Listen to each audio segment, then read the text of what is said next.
গ্রামের মানুষ অনেকেই বুঝেন না আমাদের হাজারো মায়ের সন্তানরা রাজপথে কেন নেমেছেন, রাজপথে কেন আন্দোলন করছেন। কোটা সংস্কার অনেকেই জিনিসটা বুঝেন না, না বুঝে অনেকেই বুঝতেও পারতেছেন না।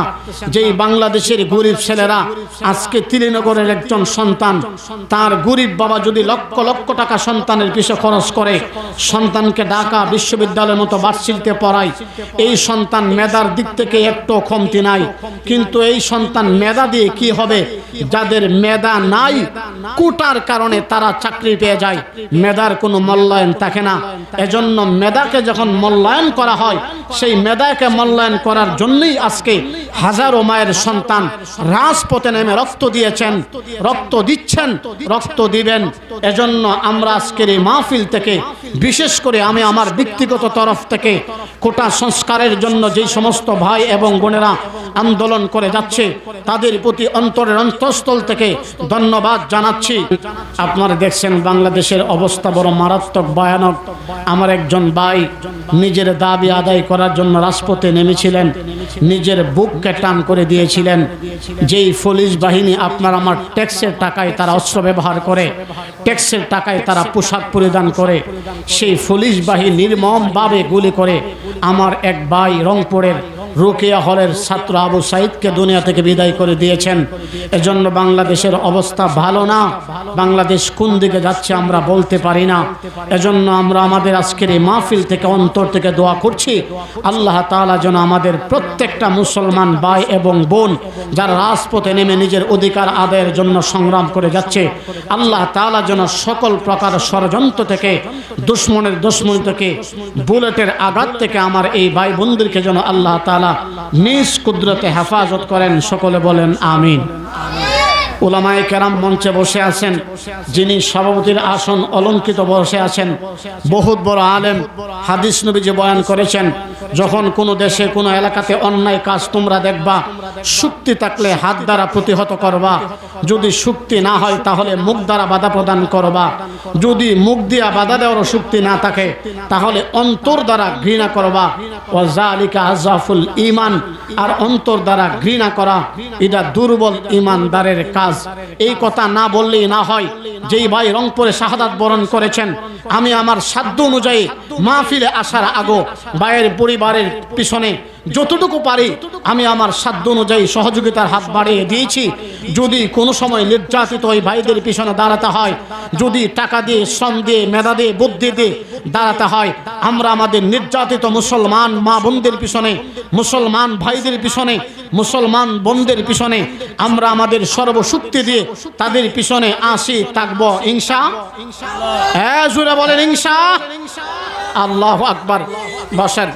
জি মাশাআল্লাহ, মাশাআল্লাহ, আলহামদুলিল্লাহ, মাশাআল্লাহ, জি মাশাআল্লাহ, ভালো হয়েছে আলহামদুলিল্লাহ, মাশাআল্লাহ, আলহামদুলিল্লাহ, মাশাআল্লাহ। এই ইমানি পাওয়ার, জ্ঞান নাও থাকতে পারে, কিন্তু আল্লাহু আকবরের স্লোগান, মুসলমান যদি আল্লাহু আকবরের স্লোগান দেয় তাহলে ইসলাম বিদ্বেষীদের কলিজায় গিয়ে আঘাত লাগে। কথা বলেন ঠিক না? এজন্য আমি আমার মূল আলোচনা শুরু করতে পারতেছি না, আপনারাও আসতে দেরি করতেছেন, এজন্য প্রাসঙ্গিক কিছু কথা বলতেছি।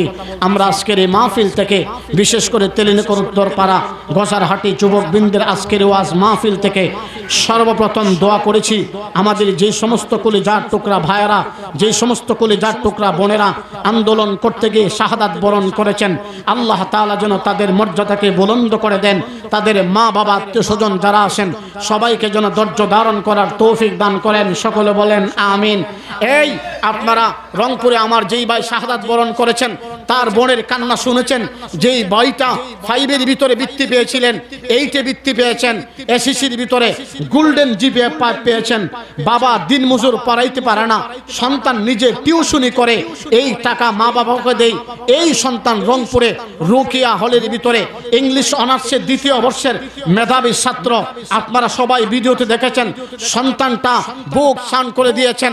একজন পুলিশ ভাই, আবার দেখলাম তার মুখের ভিতরে দাড়ি, সুন্নতি লেবাস নিয়ে আমার মুসলমানের ভাইয়ের বুকের ভিতরে আমার টাকাকে আমার পোশাক পরিধান করে এইভাবে নির্বিচারে একজন মুসলমান সন্তান মেধাবী সন্তানের বুকে গুলি চালাইতে পারে না। এটা মুসলমানের দেশ, 90% মুসলমানের দেশে। আজকের এই মাহফিল থেকে আমরা তীব্র নিন্দা জানাচ্ছি। আমার এই যেই ভাই কোটা সংস্কার আন্দোলন করতে গিয়ে নিজের জীবন দিয়েছেন, আমরা তার জন্য আল্লাহর কাছে দোয়া করছি আল্লাহ তাআলা যেন তাকে শাহাদাতের মর্যাদা দান করেন। তার পরিবারের যারা আছেন আল্লাহ তাআলা যেন তাদেরকে ধৈর্য ধারণ করার তৌফিক দান করেন।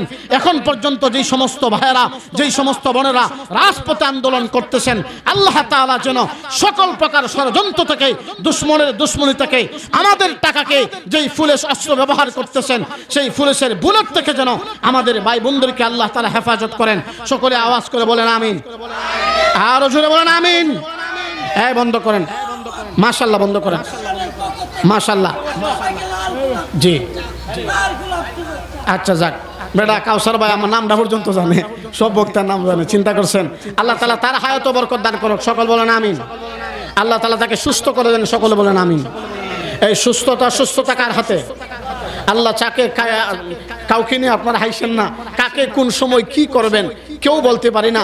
আর যেই ভাইয়ের কথা বলতেছিলাম, এই ভাই তো টিভির ভিতরে বক্তব্য দিয়েছিলেন এবং কয়েক ঘন্টা আগে ফুস দিয়েছিলেন ফেসবুকের ভিতরে, আমি যদি এই আন্দোলন করে মরে যাই তোমরা আমার লাশটা নিও না, রাস্তায় ফেলিয়ে রাখো যতক্ষণ পর্যন্ত তোমাদের দাবি না মানা না হবে। দাবি যদি মানা হয়, তোমরা যদি সফল হয়ে যাও, এরপরে আমার লাশটা দাফন করিও। এমন বক্তব্য দিয়ে কয়েক ঘন্টার পরেই এই লোকটার দুনিয়াতে নাই, পুলিশের বুলেটে দুনিয়া থেকে বিদায় হয়ে গেল। এজন্য কার কখন মরণ চলে আসে আমরা কেউ বলতে পারি না। এজন্য যে কোনো সময় আমরা হকের পক্ষে আসি, বাতিলের বিরুদ্ধে আসি। প্রয়োজন হলে ফাঁসির মঞ্চে দাঁড়াইয়া ফাঁসির রুশে গলায় নিয়েও আমরা সত্যের স্লোগান দিচ্ছি, দিবই। এরপরে কোনো বাতিল শক্তির কাছে আমরা মাথা নত করব না, ইনশাআল্লাহ। জোরে বলেন ইনশাআল্লাহ।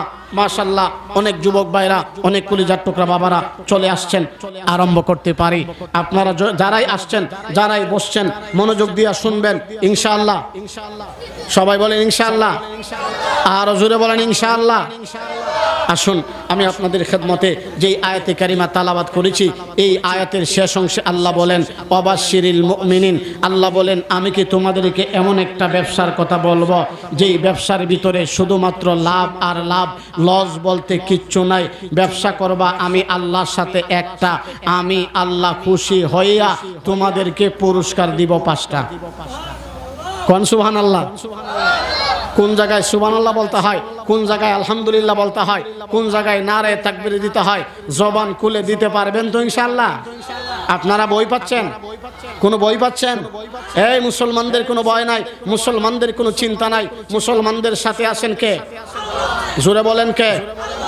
90% মুসলমানের দেশে, যেই দেশে মুয়াজ্জিনের আল্লাহু আকবার ধ্বনিতে সূর্যোদয় হয়, মুয়াজ্জিনের আল্লাহু আকবার ধ্বনিতে সূর্য অস্তে যায়। যেমনি ভাবে হযরত ইব্রাহিম আলাইহিস সালামের স্লোগানে পতন হয়েছিল নমরুদের, মূসা আলাইহিস সালামের স্লোগানে পতন হয়েছিল ফেরাউনের, শাহজালালের স্লোগানে পতন হয়েছিল গৌর গোবিন্দের। আবার যদি বাংলার 90% মুসলমান দল মত নির্বিশেষে রাজপথে নেমে আল্লাহু আকবার নারে তাকবীরের স্লোগান তুলতে পারে, আজকের মাহফিল থেকে খোদার কসম করে বলতে পারি কোন নাস্তিক মুরতাদ ইসলাম বিদ্বেষী মুসলমানের দেশে ইসলামের বিরুদ্ধে মুসলমানদের মুখে গুলি চালাইতে পারবে না ইনশাআল্লাহ। ইসলামের সূত্ররা